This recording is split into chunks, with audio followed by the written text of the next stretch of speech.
Alright, what's going on, guys? Gdoggcasey here, bringing you another episode of Path of Exile. The game has been giving me a little bit of issues just now, but I think I fixed it. As long as it was being caused by something on my end, I did make some changes, so hopefully it'll be better. We'll have to see, though. It was being a little weird. That said, welcome back, and let's go ahead and continue on our path. So, we were basically just continuing forward here. We're going to go to the climb and try to make our way up to the prison. And just sort of continue along with this build.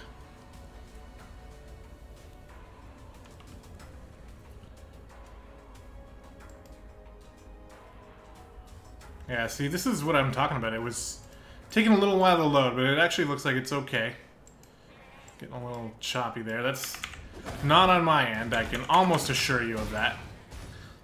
However, let's go ahead and continue north. I'm not sure if north is the correct way, but it tends to be. We'll just keep on leveling up this Marauder. I'm pretty excited for where this Marauder can go. As soon as we start getting all the skills and gems that we require in order to make this build work, it's going to be awesome. And I'm really looking forward to getting there. And I hope you guys are looking forward to seeing what I'm talking about. But for now, you're just going to have to take my word for it.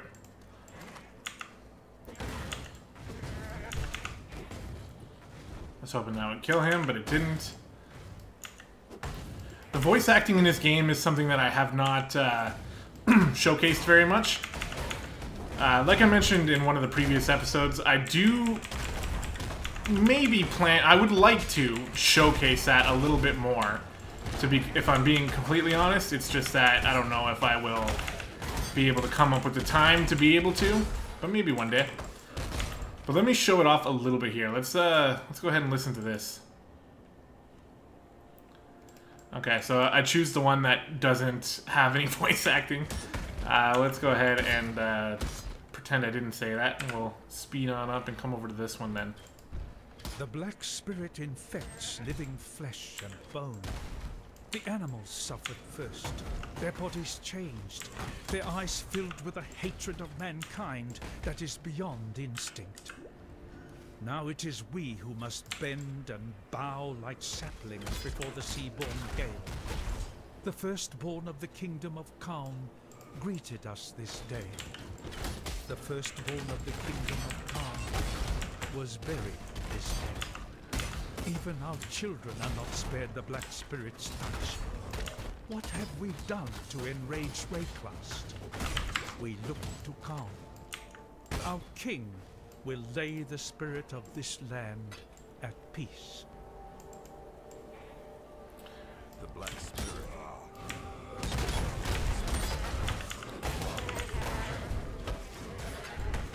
So there you have it. It's just a little taste of it. It's pretty well done, in my opinion. I really enjoy it, actually. So if you guys are interested in lore and interested in story, then just because I'm skipping it through this playthrough, it doesn't mean that it does not exist in this game. There's actually quite a bit of cool stuff going on in this world.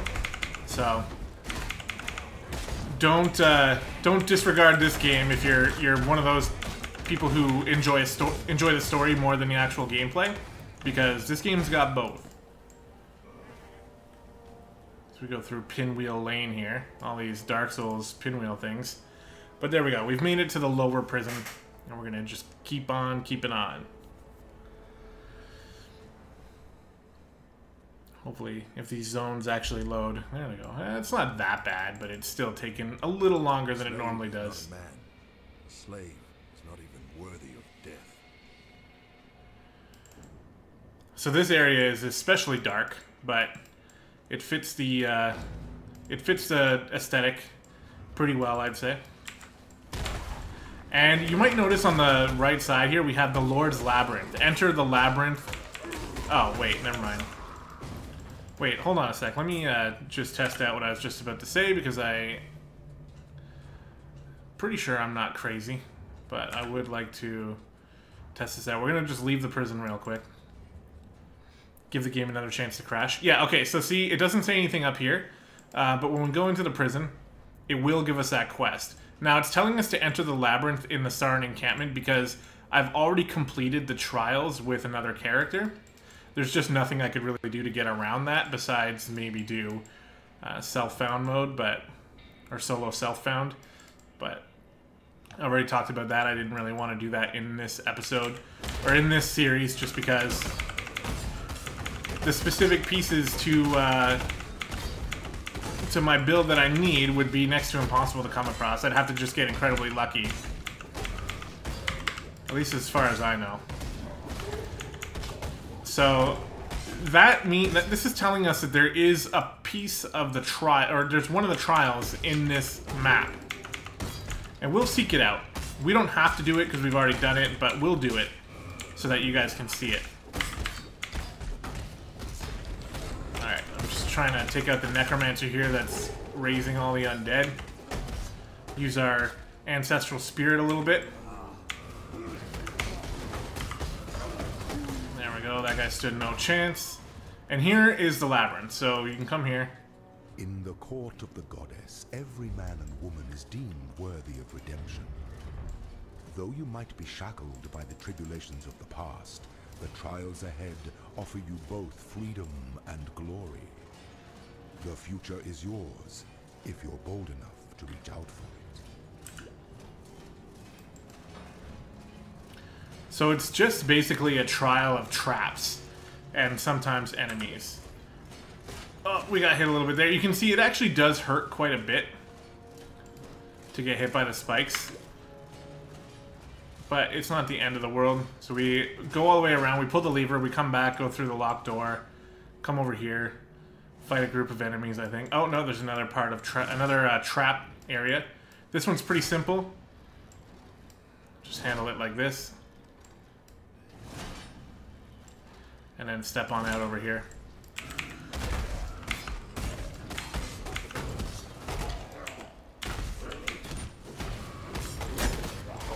And there we go.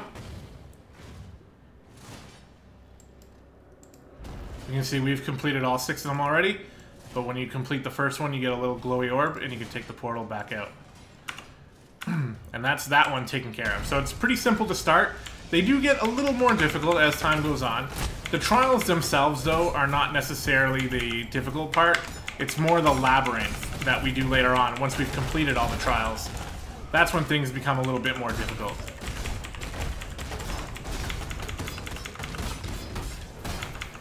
And I'm excited to see how that plays out. Alright, got these harbingers over here. We'll move the ancestral spirit over here. And there we go. A couple more binding shards. I'm always happy to pick those up. I wonder how many I actually have. There we go. Spirit should just take care of all those skeletons by himself. Except for that one, I got a little bit out of range. And now we're basically just looking for the exit. So we're not looking to explore the entire prison. Is it up there or is it down here? You know what? I actually am going to hedge my bets a little bit and come down this way. Hoping that the exit is this way. And I think I guessed right. So we can see that door on the map now.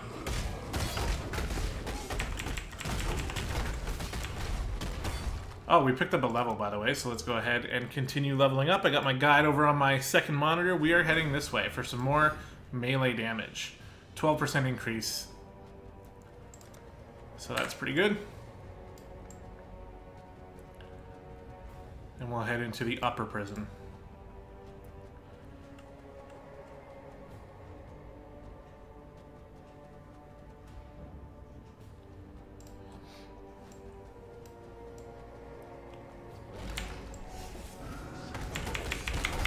Oh, this guy's a unique enemy, so he's got some extra bonuses there, but obviously we are just way too manly for him. Level up some of these gems.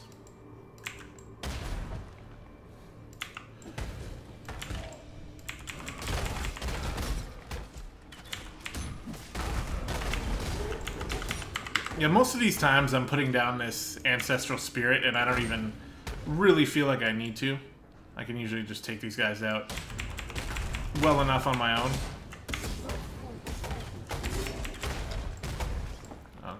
Well, that's not a chromatic. I don't quite remember why it's what it means when it's outlined like that with the loot filter. I think it means that it rolled some good stats. All right, have we found any of these yet? These strong boxes? I can't remember. I don't think we have. So they basically just do what they say. It's guarded by 3 packs of monsters. We could use a Scroll of Wisdom on it. And now we know this chest is a +3 chest level. I think that means that it's going to give loot as if we were 3 levels higher, maybe? Let's close the inventory there. No need for that.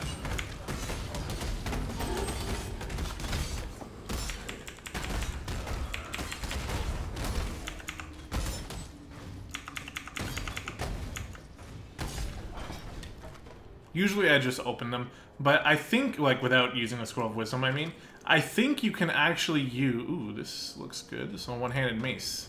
That might be okay. Our current mace is, like, pretty shit, so let's go ahead and use this instead. Oh, yeah. Well, it gives maximum mana, but it gives more accuracy and increased elemental damage, which, you know, it's not really what we're going for, but we do have Molten Strike, which does fire damage, so... that will help a little bit. I think it had a bit better base stats. I didn't even look. 8 to 12 damage. This one does 6 to 8. So yeah, it's objectively better, despite the bonuses not really working for our build type here, but still pretty good. I mean, I think we were still using the same club that we started the game with, so it's about time we go ahead and upgrade that. But yeah, like I was saying, I can't remember what I was saying. Whatever it was really smart, and you should have been able to figure out where it was going on your own. We will just keep on keeping on here, so not caring too much about loot unless it fits us specifically. Oh yeah, I think those strong boxes, when you come across them and they're unidentified, you can use a Chaos Orb on them to... or an Alchemy Orb on them to turn them into rare strong boxes. Which is pretty neat, because you give yourself a bigger chance of getting something more high quality. It's a nice little mechanic. You can, like, craft your strong boxes, and there are some cases where you might want to do that if you're looking for specific items.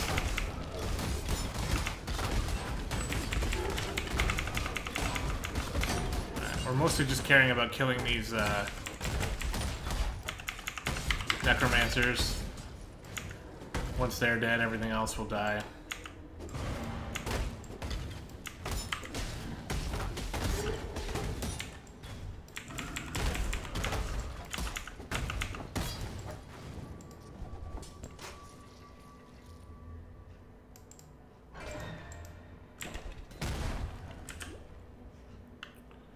Alright, we're finding all the dead ends here.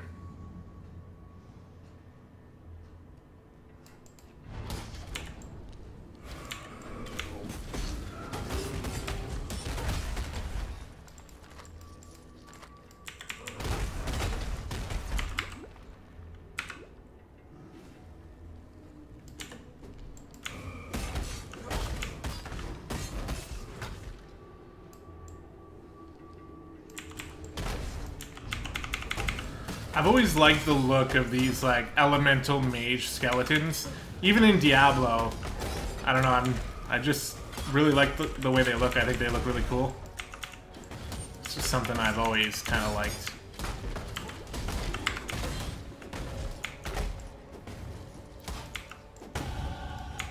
Oh, leveled up again.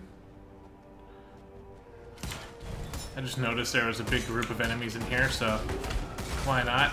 And now we got a rare Driftwood Club, which may or may not be better than what we got now. 8 to 13, technically it's a bit better, plus it adds additional damage. 8 strength, yeah, see this one actually works a bit better for us, despite it being of a lower class. It's going to give us a little more damage, plus we got this level, so from here, we head down this way for one-handed melee damage. If we went up, it would be two-handed melee damage, so obviously we're going with dual-wielding one-handers, so that's why we're heading that way.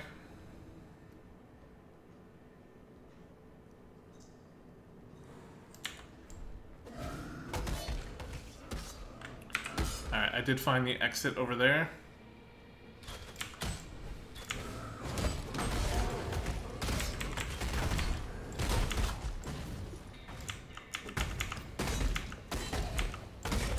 Just bust our way in. Put down the Ancestral Spirit. He'll take care of pretty much all these guys. Ancestral Spirit or Ancestral Protector, that's what it's called. Better get it right. There's the Warden's quarters. So you can just follow the bloodstain on the ground, which... Your brawn is about to meet its match, Brute. Give the Warden my regards. Kind of ended all of a sudden, so I guess what I'm saying is wrong. You can't follow the bloodstain. I thought you could. You basically just have to make your way over to where Piety was, where she was taunting us from above. Piety is sort of like the initial main villain in the game. Still the Karui barbarians advance upon us. We're not going to do that. It's going to be pretty long. It's going to stop me from being able to talk, and we're actually heading towards one of the first sort of tough bosses in the game.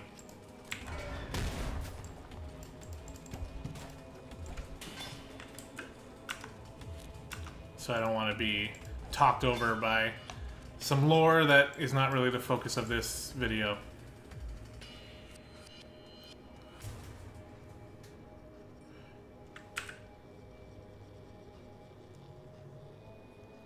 Here's the bloodstain coming back, lets us know where the Warden is. And here we go.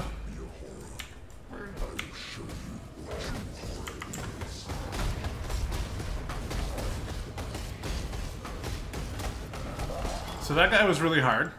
Your spirit is the plaything of the ancestors.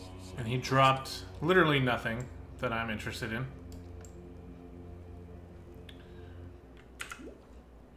So we shall keep on going. And we found Prisoner's Gate, which was the whole reason we were coming in this direction. So we can talk to Tarklay for our reward, so we will do that. Let's go back.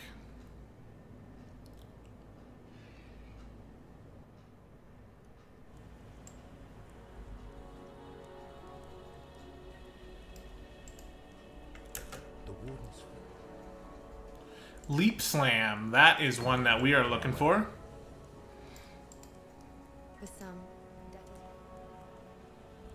And added fire damage. Take care. Alright. We got Molten Strength, or Molten Strike and Ruthless.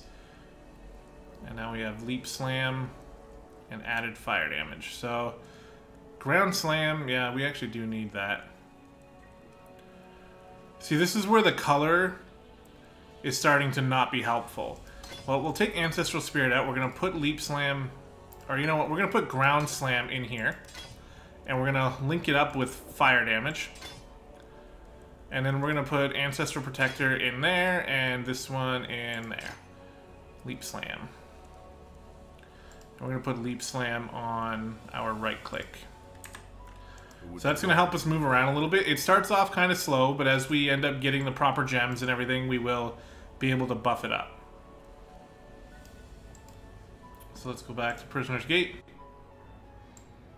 And the first thing we should probably do when we come to this zone is just follow the road.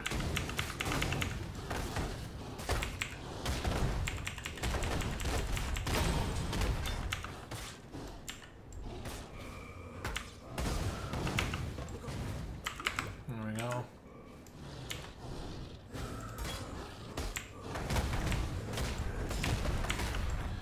These guys burst into fire when you kill them.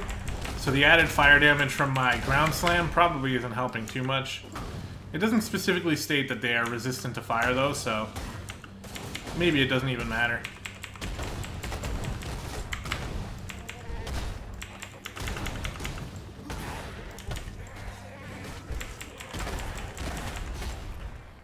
So we'll just follow the road up here.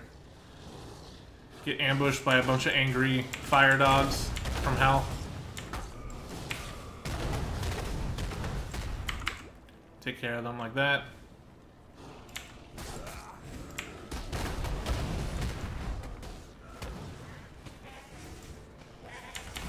Ungoloth, eh? Who exactly are you?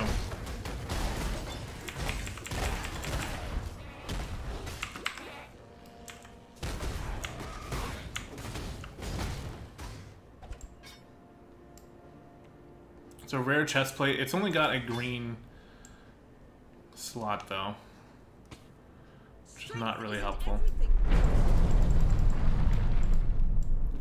Alright, so that's Piety blocking our way off, which is supposed to happen. And now we have to find another way into the forest. Luckily, the map continues in other locations, so we will explore the edge until we find the next exit.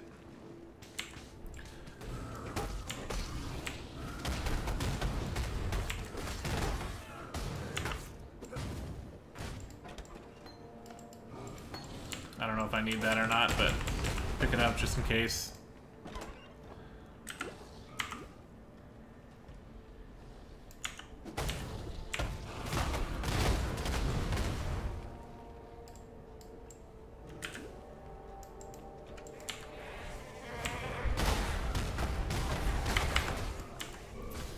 Oh, forgot to show you Leap Slam. There it is. Nothing too impressive yet, but it will get impressive as we level up.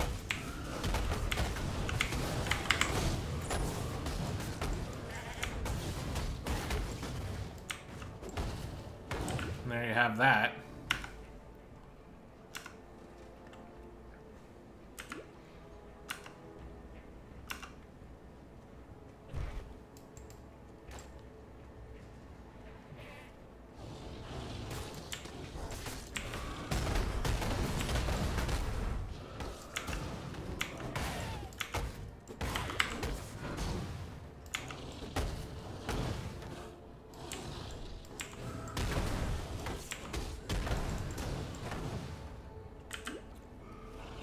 Here's another strong box.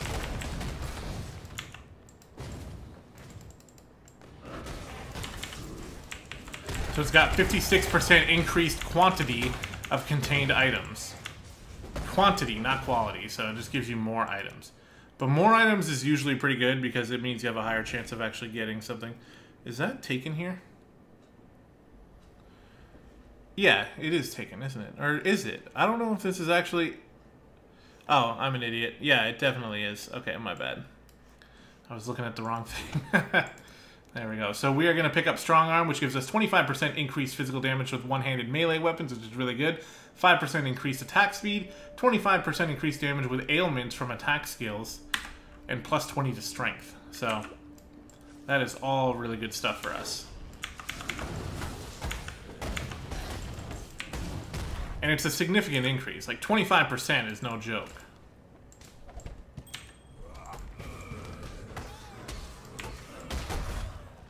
There you go. Good job, Ancestral Protector.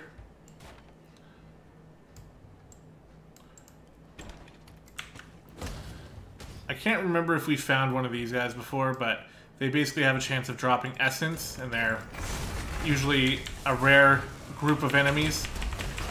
A little bit more difficult to kill than most.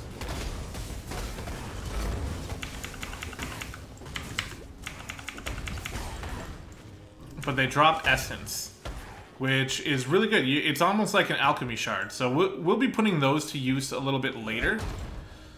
Once we get to the next act. And I'll explain why we're going to wait.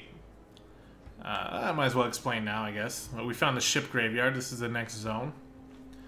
But the Essence Shard, if we mouse over it, upgrades a normal item to a rare item with a guaranteed property. So on weapons, this specific one guarantees cold damage or cold resistance. So we can use it to turn a normal item into a rare item, which will give it guaranteed cold damage, and then a bunch of other random stuff as well. It's a perfect thing to use while leveling, because you don't really have any other reason to use them. So might as well use them on pieces of equipment that you get while leveling up. The thing is, now this is only me. I don't know if this is super genius or not. It's probably not. But what I do is I wait until I get to a new Orb of Storms. Is pretty good. The only reason why I wait is because I wait till I get to a new act, and then that new act ends up having vendors that sell you gear from like the next level up. And I don't mean like, you know, from normal gear to magic or from magic to rare. It's like from, well, this is actually a perfect example. It's like this driftwood club up to a darkwood scepter. They're both one-handed maces. Just one is inherently better than the other because it's a step up in quality. You know, you start off finding rusted swords, and then you get copper swords, and then you get steel swords, and iron, and silver, and, you know, that's what I mean. So, why use an essence on a driftwood club when I can use it on, like, the next step up? You know what I mean? Oops. That's the thought process here. Bowed to Kitava. He betrayed us.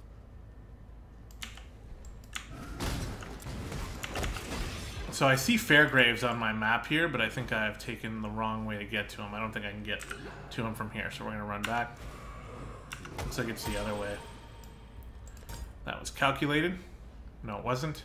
Actually, can I just... Hey, there we go. Leap Slam in action right there, helping us out. And we can talk to Fairgraves. He gives us a quest to find the All Flame.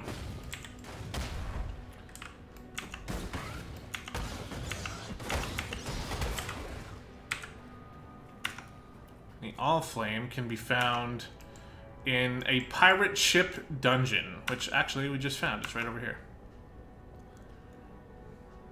The Ship Graveyard Cave. So this is where we're going to go to complete the All Flame optional quest. So we'll come in here and do that.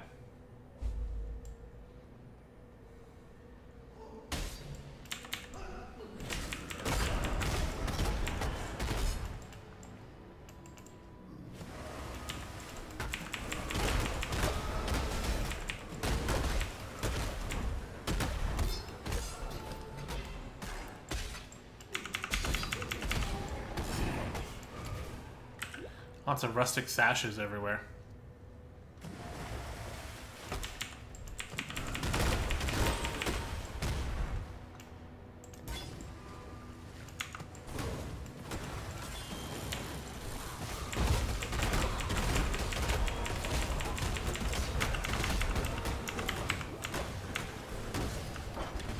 There we go. See, steel... Oh, look at that. Okay, so we actually need boots. We haven't had boots for a while. I think I've passed up quite a few boots on the ground. It's a little weird that I haven't picked them up yet. We'll go ahead and identify them. Please have movement speed.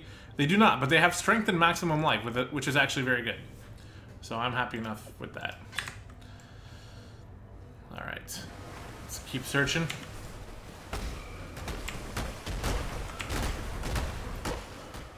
That's a chromatic darkwood scepter. We'll pick it up. We're starting to run out of space, so we might have to portal back.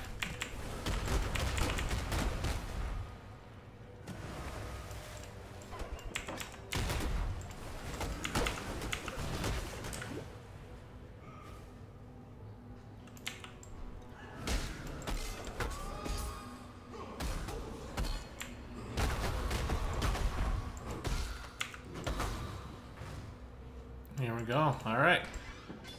Chainmail tunic. Is there something I can drop? Yeah, this club is pretty worthless. Can do a little bit of Tetris here. Well, this is... Well, it's chromatic though, right? So... Alright, you know what? We'll do a quick portal. I don't usually like to do this. I'm doing it at the beginning because, you know, I just started a new series and I want to start collecting orbs and shit, but it's not... I don't know. I don't know if it's the most important thing or not, so that's why I'm, like, conflicted on it. But we're gonna do it to the best of our ability. So we will... She'll give us a quest for killing Merivale. And we will...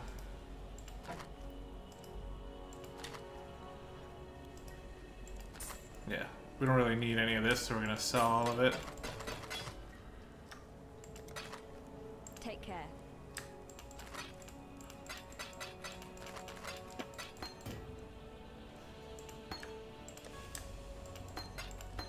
There we go.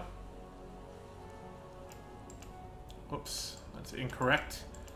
We want to come here. And I see that exclamation point on the map here, so that means we found our target.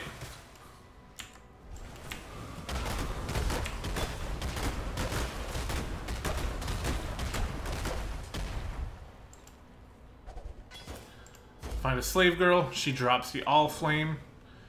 And then we find an exit here, which was not here before. Alright, so now we can go back to Fairgraves. Turn this in.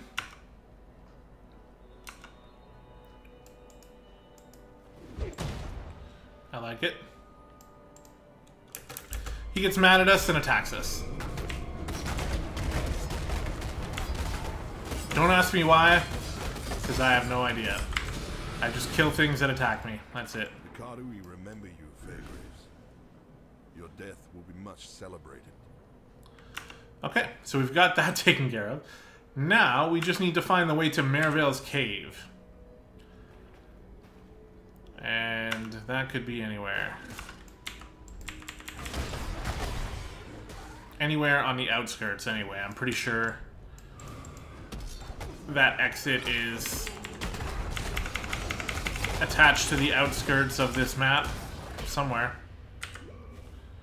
So we're just gonna cruise along the sides here and try to find it. Ooh, hello.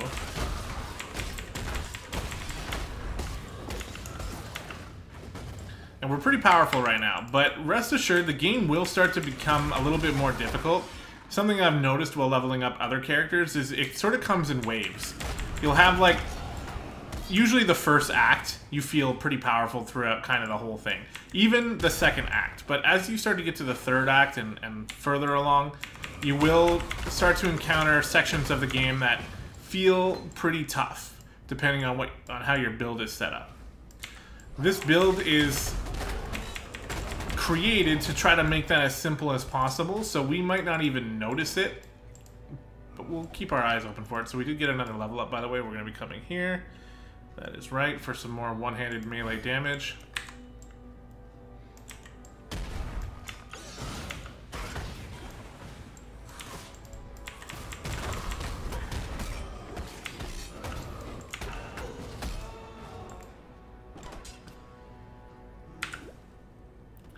Still not getting any luck finding the exit, but it appears we just got that luck. It is up here. The Cavern of Wrath. Now, I know that there is a waypoint here, but that's actually not going to be the end of this episode. I know last episode I called it a bit short. In this episode, we're going to push it a little bit longer. Mostly because I'm still sort of torn between whether or not I want episodes for this game.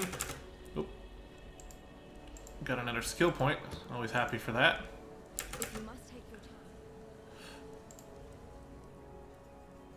Sunder, there we go. That's what this build is all about. Alright, you know what? Let's do something here. So, in the guide, it says... Hold on one moment. Sorry for the sound going off. We want to add Sunder with added fire damage and Ruthless. So, take the skill point as well, by the way, and we'll apply it immediately. Up here, attack speed. I'm always happy to get attack speed. So we need something that's got 3 links and that they're all red. Alright, let's go with this. So, at this point, it becomes a little bit important to get the right color. So there's something else that goes into the randomness behind using a chromatic orb on items. Apparently, now I haven't really seen this much myself, but because this is a 100% armor item, it's sort of built towards getting red gems more so, or red sockets more than any other ones. So supposedly I should have an easier chance getting a 3 red link going here than I would, for example, getting 3 blues. We have 2 reds and 1 blue. Let's see exactly how many it takes for us to get what we want. So that's not good. And there we go. 2 chromatic orbs and we get exactly what we're looking for. So that was pretty lucky. So now we can take Sunder. We're taking out Ground Slam. We're taking that out. We're putting Sunder in. We're adding Ruthless. And we're adding fire damage. Right there. Now for Molten Strike, I don't know. I mean, we can come in here, we can come in our stash and go to our gem page and type in support. It would be wrong to do that. That is not what I meant to do. There we go. and mouse over the different kinds. So we need some red supports. Trap cooldown, chance to bleed. Oh, that needs level 32. Probably because I was leveling that up.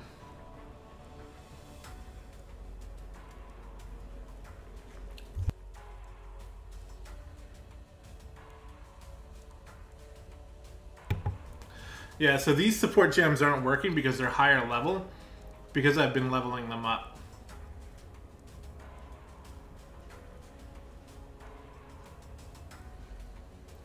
Well, at that point then, we just come and talk to Nessa.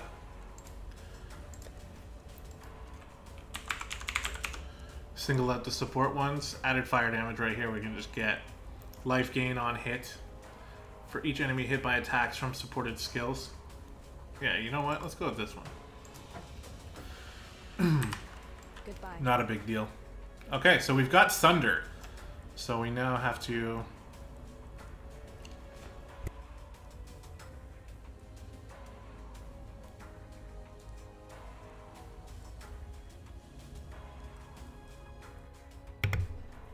Alright, sorry guys, my throat's sort of acting up a bit here.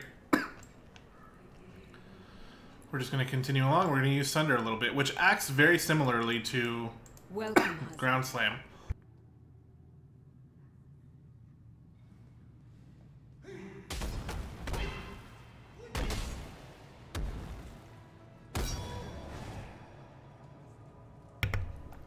Okay, come on, Throat. You can do it.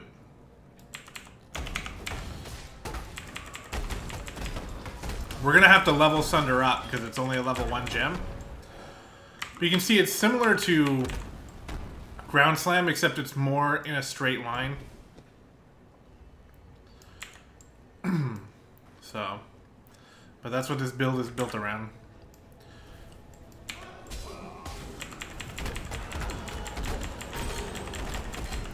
You can see it still does pretty good damage for sure. And if we're looking at specifically, deal with this guy. Slams the ground with your main hand weapon, creating a wave of broken ground that damages enemies in an area in front of you. Enemies hit by the wave will release a circular shock wave, dealing damage to other enemies around them. So, that's actually the big part of it. So when you kill an enemy with Sunder, it does more AoE damage around where that enemy was killed, making it even more valuable. Alright, we got these Harbingers. Try to deal with. There we go. Chaos Shards. Those are good. No Binding Shards, though, which is a bit of a pain.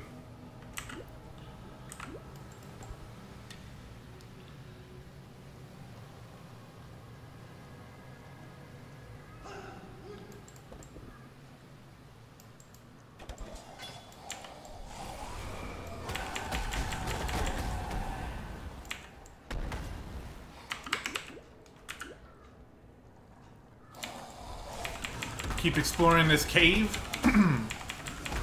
Now, up until now, we've actually had like some pretty similar environments to explore. Like we've had a few underground caves, we've had a few, you know, dark, prison-y type dungeons.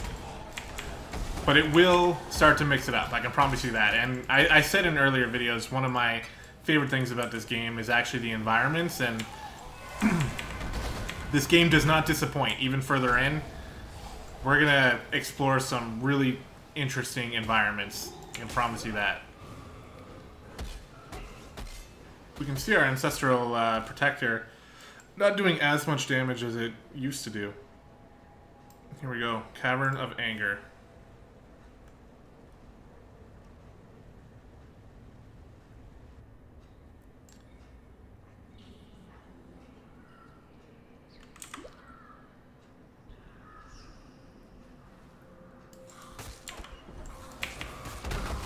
Like, look at that. Sunder, because they do AoE damage when they die, it becomes much better than Ground Slam, that's for sure. Because every time one of them dies, they do AoE damage around them. Which is really cool. And it's gonna get cooler as soon as we start adding all these gems to it. The attack speed is going to get out of this world. The stuns are going to be crazy. And we're going to be unstoppable. That's the hope, anyway.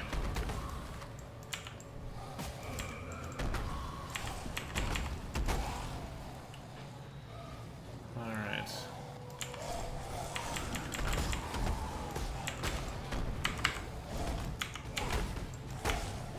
Ambrosia. Daughter of Mervale. Wait, what? Sorry, what were you? I can't remember because I killed you so fast I wasn't able to retain the properties that you had. Oh yeah, Sunder is real good for these strong boxes as well, because the enemies are always real clumped up. It's going to be good for the Harbingers too, because the enemies are always clumped up, so we're going to have a good time beating them. We can start to see clues that we're getting close to the end here, all these little piles of money. Here we go, Mervale's Lair.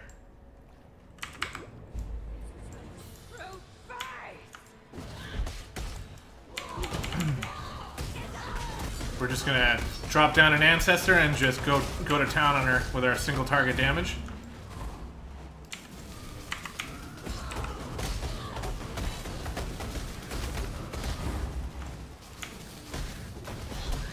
Alright, that's the first part of her dealt with. We're gonna have to mana up here. She will come back though. Now she's the Twisted. And depending on your build here, your experience might vary. You might actually have trouble killing her because she's got some resistances and her mechanics are slightly annoying. We actually need to start killing her add-ons here, but instead we're just going to kill her with normal attacks. I can't regen. There we go, now I can. And now she's dead. Your curse is over, Siren. Rest with Hinekora, mother of the dead. I'm sure there was a reason to care about killing her, but we are skipping all that stuff. There's a damp diary here. Doresso gave me the gem, kissed me. And now we are moving over to Act 2.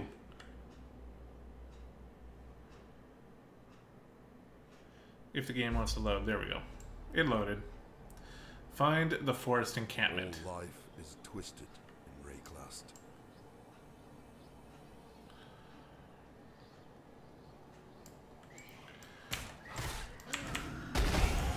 So this area is just overloaded with evil monkeys.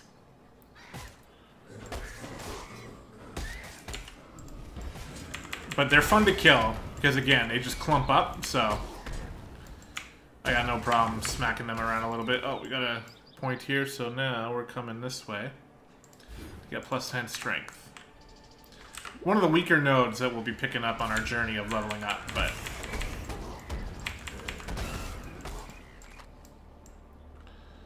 sometimes you gotta do it.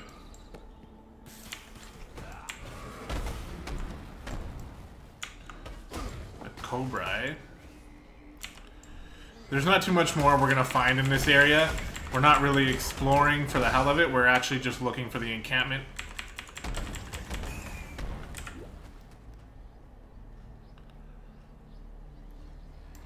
Ooh.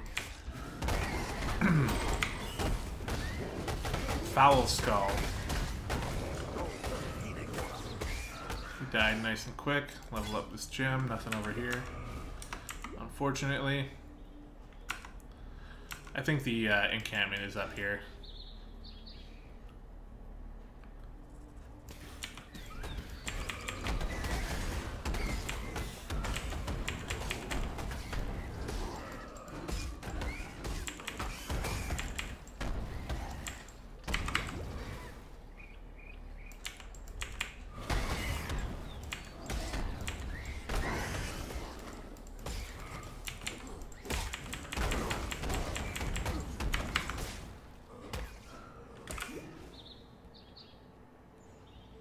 Alright, here we go. We found the forest encampment. This is the hub world for Act 2, which we'll find out as soon as we get in here. As soon as we get in here. We'll find out as soon as we get in here. That's something we'll find out as soon as we get in here. There we go. So, take a look at the map. Boom, Act 2. So you can see here, we don't necessarily see where all the areas are unless we have a quest that leads to them. So if we start to pick up all these quests and talk to all these new people that will give us quests for all the different areas. Now when we look at the map, we can see it's sort of opened up because we have quests in all these different areas. But that's going to do it for this episode, guys. One of the main things I want to ask of you today is, how long do you think these episodes should be? Do you think they should be 30 minutes, or do you think they should be an hour? Or do you think they should be right in the middle where we are right now at 45 minutes? I'd love to hear your thoughts on that. I'm leaning more towards the hour, to be honest, because with only one episode per week, it's going to take us a while to get through this stuff, so why not, you know, get more done per episode? Seems to make sense to me, but I know not everyone can sit back and watch hour-long videos. So let me know what you think about that. Hope you guys are enjoying this series so far. Thank you so much for watching, and we will see you next time.